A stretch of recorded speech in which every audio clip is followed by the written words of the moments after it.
I'm Linus. I present the results of our paper Hardness of clique approximation for monotone circuits. I joint work with Jarosław Błasiok at MIT in Zurich. So as the title of the paper suggests, we are concerned with the problem of finding a K-clique in an n-vertex graph with monotone circuits, so standard circuits with AND and OR gates, no negations. As you probably know, this is like a very famous problem, most notably because it was one of the earliest problems where people found like a super polynomial lower bound for like a non-weird explicit function like clique. The first one was Rasparov with an n to the k lower bound where n is like the number of vertices and k is the clique size. For a range of k up to log n, which is like super polynomial, not really exponential, then there's a bunch of refinements. 2 years later, Alon Bopana came along and basically found some optimizations in the proof and significantly strengthened the range of k where you can apply to an n to the root of k lower bound, but for a much larger range of k of up to the 2/3. And then driven by like the recent sunflower progressions 5 years ago in 2020, Kavala, Kumar, and Rossman strengthened this to like a now again optimal bound of n to the k with like a slightly worse range of k of n to the 1/3. And then basically our result further strengthens this and gives then like an n to the k bound where k is in the range up to square root n. And it's still like an open problem and unknown if this can be strengthened to like the full range of k up to n. And maybe on the same page, like the speaker after me, like Mark, will present like the same results as us. It will give like the same clique lower bound of n to the k up to square root n with like independent results and other methods.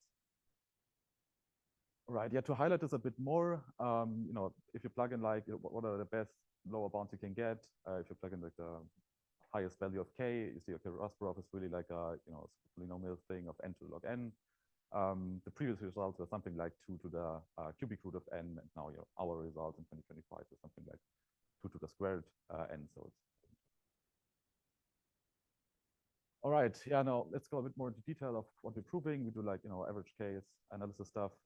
We're not looking exactly at the problem of finding like a K-clique in a graph, but we look at like the distribution differentiation problem. So we fix 2 distributions of graphs, and like the graphs in one distribution have like larger cliques than the other one. And in our work we fix these for like the one distribution, a positive one with like the larger cliques is just you plant like a big beta clique on like in vertices which are otherwise isolated. And like the negative one is just a GNP, like a random graph where you sample edges independently, and you kind of like control with like this probability that you don't get like 2 big cliques in expectation. Yeah, so it's kind of like the planted clique problem, just like that the positive distribution is not like a GNP with a planted clique, but just like an isolated.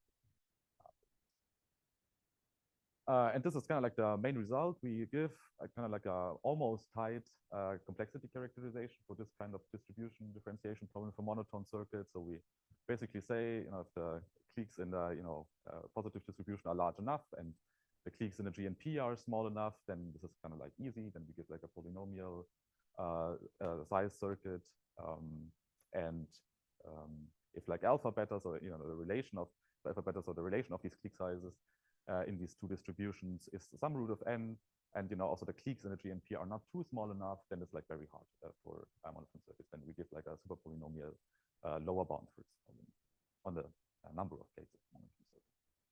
And then obviously average case stuff. Every monotone circuit solving clique also solves like this clique distribution differentiation. So like this monotone bound we give on this distribution differentiation directly implies some nice lower bound of yeah, maybe just shortly really about like this problem. You can look at the more or less interesting case of fix the negative distribution to be arguably a very natural random graph where p is like a half. So you get pretty small cliques of size up to log n, and then you just look at okay, how does the complexity for monotone circuits behave when you scale like the clique size in the other distribution, and you see okay, at first it's like hard, so you have like a super polynomial lower bound, and then at some threshold n to the not really c but 2 to the square root of log n, then it becomes easy, and then you have like a explicit monotone circuit computing this in polynomial gates. Okay, yeah, then let's very shortly go over like some basics, and then I will present what we basically did to strengthen this lower bound. I think probably you're all familiar with like this proof framework of the approximation method on how to prove like lower bounds on for monotone circuits. So the basic idea is pretty simple. If I say, okay, if I can transform every monotone circuit in some kind of simple circuit, and the simple circuit makes like many errors at computing like the target function, in our case like this distribution differentiation. But at the same time, I do this transformation gate by gate. The error I introduce by transforming each gate is like bounded. Then I can conclude, okay, I must have started with like many gates. And that's basically the approximation method. Like Rasborough came up in the middle of the 80s, and it's basically used in every proof since then for like these kind of clique lower bounds. So we try to transform each like monotone circuit into like the simple circuit.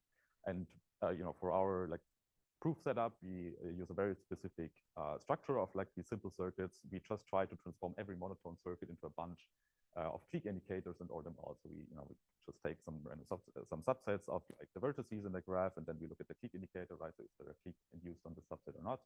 And we make like a order of this. And obviously, since we say, okay, like the intuition is kind of, we might want to make them simple, we have to control like the complexity of this thing, and there are probably only like two parameters which you can control here. It's like how many clique indicators do I have, right? And then also like how big are these clique indicators, and this is basically what we want to control. Yeah, then also like very quickly, so I would say this is also very natural on how to do this transformation. So again, you start out with this monotone circuit, which computes like this distribution differentiation problem, right? Of distinguishing is there like a large clique or not. And you try to gradually transform this into like the simple circuit of like a bunch of clique indicator functions. And like the base cases, edge indicators are already clique indicators of a clique of size 2, right? And then you basically do like an induction for the OR gate. You assume already like simplified the monotone circuit into a bunch of clique indicators, or of clique indicators, and there's an OR, you just merge that. And for the end case, you just make a De Morgan transformation, right? So you have like an end, and you have a big OR of two clique indicators, and then you do this in an OR of ends. And then I won't go into too much detail here, but basically how we set these distributions up, what you can say is that an end of two clique indicators up to these two distributions we chose is the same as like a clique indicator on the merged vertex set. So like K is the clique indicator, K of X, and K of Y is like K X union Y. And if you just do this, you up to these two distributions we chose, you don't do anything actually. You just like kind of like rewrote this computation. And what I said, what's really important here now is that we control, right, the complexity of this transformation, right? Because you see like in the, here in the OR gate, right, you end up basically like with more clique indicators, right? And here in the end case, you also end up with like more clique indicators, but also with bigger ones, right? Because you merge like these base sets. And therefore, like in each step, we kind of like do I would say, compression, right? So we try to, throw away stuff that we kind of like have a control on, like how big things are and how many things we have. All right, yeah, and then this is kind of like the main working horse of these kinds of proofs. How we do like this compression stuff. And for controlling, so remember we have two things to control: how many have we, and like how big are these clique indicators. For controlling how big are these, we make a very trivial stuff. We just throw away all of those who are too big, like bigger than some threshold we define. And for controlling like how many do we have, we make something smart. And this is now where sunflowers come in. But maybe just let me, I don't know, tease it or motivate it. What would be really nice is if I would have some kind of like extremal object, right? So I say, okay, if I have like too many clique indicators, there's some kind of combinatorial structure showing up, and then I can use it to kind of show away stuff, but not in a too dumb way. But I still have some bound on the error. And this is basically where Rasborough used sunflowers for, and where we also derived our like strengthening from. Changing this a little bit. So yeah, first of all, like sunflowers, probably are familiar with this concept.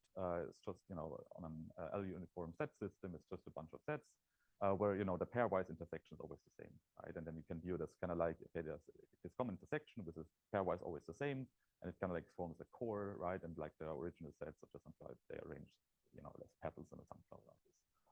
And these kind of structures are particularly interesting because they have like extremal bounds, right? So if I have more than like P to L to the L many sets, L uniform sets, then there will always like show up a P petal sunflower. This was like this famous result from Ehrlich and Rada in 1960. And on the same page, they also like conjectured that this bound here can be like significantly strengthened to p to the L, so removing the L factorial factor, which is the famously unproven sunflower conjecture and still unproven since 70 years. And yeah, so 5 years ago, as you have probably seen, there was this significant strengthening, a bunch of work, but basically now we have a p log L to the L extremal bound. Yeah. All right. So, and this is now like, we now use this concept to do like the second step of, again, trying to control how many clique indicators do we have. So remember, we have a bunch of clique indicators, and always now if we have more than like this extremal sunflower bound, right, more than p log L to the L many clique indicators, they will show a sunflower on like these base vertex sets. And what we then do is, take like the sunflower, throw it out, and just replace it with the core. Okay, this is kind of like the strategy we use to have a control like on how many clique indicators we have. And obviously we can just do like iteratively and then do this until we reach like this extremal sunflower bound. And this kind of like also shows why, extremal sunflower bounds are kind of intertwined with like this monotone circular bonds for clique. Okay, and as I said before, right, with like this OR merging and this De Morgan stuff, gate by gate, we don't really introduce any error. The only error we introduce here is like with this compression function. So we only care about this one. So let's look a bit more closely into where these errors come from. You see, okay, the trimming, right, like showing away stuff won't accept more. So you only incur like error on like the positive distribution, right? But this error is more or less like simple and easy to found. It's not really of much interest. The much more interesting error is like the other one, right, with the sunflowers. And there you can also see it's conversely the same thing. If you do the sunflower replacement strategy, right, of replacing like sunflowers with this core of base sets of clique indicators, the way we chose this positive distribution, right, of planting like a clique on n vertices isolatedly, if you do that, you won't incur any error on the positive distribution, right? So you will only incur error on the negative one and the GNP one, right? And this is the only error we really have to care about. And it's like the interesting part where we now will proceed. And this is now kind of like where we will set up, maybe let me say this, for these kinds of error, up to the distributions you choose, there are more or less like simple combinatorial arguments you can make to bound these errors, and then you basically will end up with the results from the AEs. So this is basically like the Alum-Bofana stuff, that you get, some kind of 2 to the cubic root of n lower. And now we go further along and kind of strengthen this. And okay, now let's look a bit more into detail of what the error on like this negative distribution by doing the sunflower replacement stuff actually means. So as I said, we say error on a negative distribution. That means, okay, before, like, we have like these clique indicators arranged in a sunflower. Before we rejected like this GNP because it doesn't have like a clique, right? But then we replace it just with its core, and then we accept it, right? So we introduce a false positive. It's like the error case. And this only happens, right, if you only have like a clique in the core, right, but no clique in any of the petals, right? This is the error case. And now this is really anything we need for the proof, right? So what we said until now is that we have some kind of combinatorial object, a bunch of sets where the sets have a common intersection, and what we need is that this error, this case, there's only a clique in the common intersection, but not a clique in any of the petals is bounded by some epsilon, right? This is really anything we need. And observe that we didn't use anywhere the fact that the pairwise intersections are the same or something like this. So this is not what we need, right? So this kind of like motivates the idea of not using sunflowers for doing this replacement strategy, but maybe just directly use this kind of error bound as a definition, right? And say, okay, maybe I can find an extremal bound for this kind of object, right? Which is a bunch of sets, and I have like a common intersection, and I look at the GNP and sample edges, and the probability that I just sample a clique in the core in the common intersection, but not in any of the original sets, is bounded by some epsilon. And yes, this is basically what we're doing. And very nicely, there's kind of like the more general, like the sister concept to this, which is already like well explored, called robust sunflowers, and was interesting also in the heart, I would say, of like the recent sunflower conjecture strengthenings. where we basically say, okay, now we're talking about normal standard sets, right? So we're not talking about like GMP sampling edges and completing cliques. So we're just talking about sampling, elements in the universe. So we say, okay, we have a bunch of sets over the universe, right? And you have like this kind of intersection structure. You say you have a bunch of sets and they have like a common intersection, and now you sample elements, right? You don't sample edges, but you sample elements. Then there are like extremal bounds that you say, okay, these kinds of objects occur at some extremal bound, and then you have like this guarantee, right? That if you just sample the objects, the probability that you only hit like objects in the shared intersection, but not in any of like the original petals, is like bounded by some epsilon. So for this kind of stuff, we actually have extremal bounds.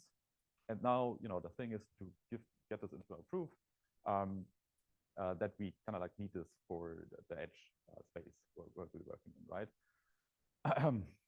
So, and then, there's basically like a question of, I don't know, extremal bound lifting, right? So, we have these two kinds of objects. The one is talking about like sampling normal objects and like, a standard set universe, and the other one is talking about like sampling edges in a GMP and trying to complete cliques.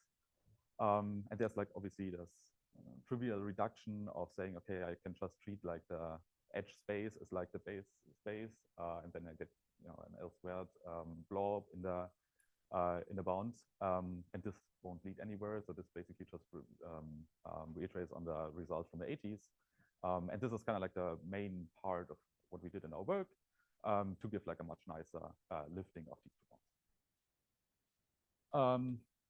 Exactly. And again, what we want to do is we want to bound the extremal bound for these, like robust clique sunflowers, by like the extremal bound from these robust sunflowers. Okay, so basically, I have to show it some kind of theorem that I don't know, every time I have like a robust sunflower on like the base on the vertex sets, then I also have kind of like a robust clique sunflower somewhere in the edge sets, right? And what I want to convince you or give you an intuition for is that it's assume like this is the GMP, and this is like the same vertex sets.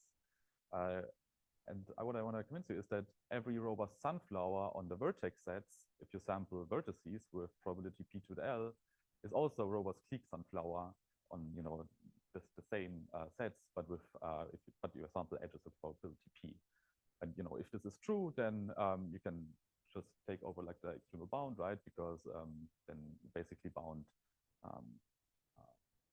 then you because then you can basically just make this lifting, but not in dependence of like the size of the sets, but just in the sampling probability, and this might maybe work out much nicer. And yes, I just want to give you like the intuition why that is. So let's reiterate again. We have like these two stochastic processes, right? So in the one, we have like these set structures. They have like a common intersection, and I sample vertices, and I try to make sure that the case that I only hit like objects in this shared intersection, but in none of like the original petals is low. And the other processes, I sample edges and do the same thing, but I'm not trying to hit only the core, but I try to hit cliques, right? And I try to and what I want to like show is that these two stochastic processes are essentially the same up to these two sampling probabilities by showing this. So let's look at the marginal probabilities of these two processes, right? So first, let's look at the where we sample like the vertices, and basically already sampled like all vertices apart from one. What is like the probability that we hit or complete like the set? It's like we defined the stochastic process that we sample vertices independently for p to L, so it's just p to L, right? And on the other hand, just look at the very same set, but now we're in the second stochastic process where we try to sample edges and try to complete cliques with the marginal distribution here. Okay, assume we already like hit a full clique on these three vertices, and what is like the probability that we like complete this in this set?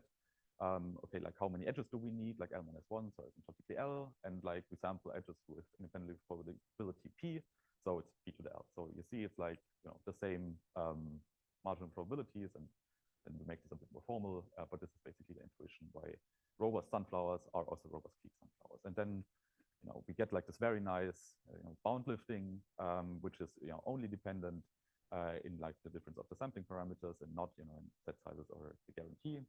And then, plug this into the rest of the proof and then our nice bound password.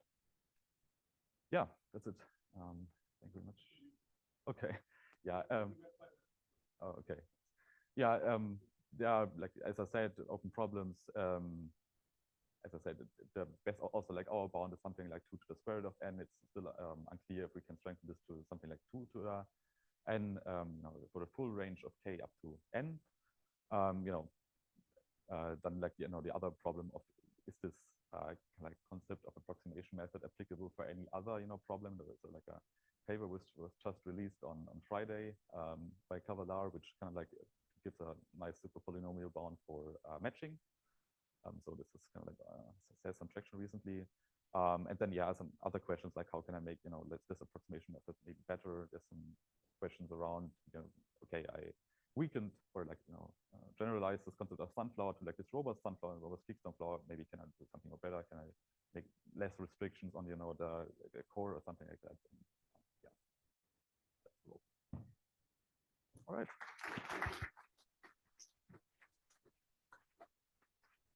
Thank you. Questions?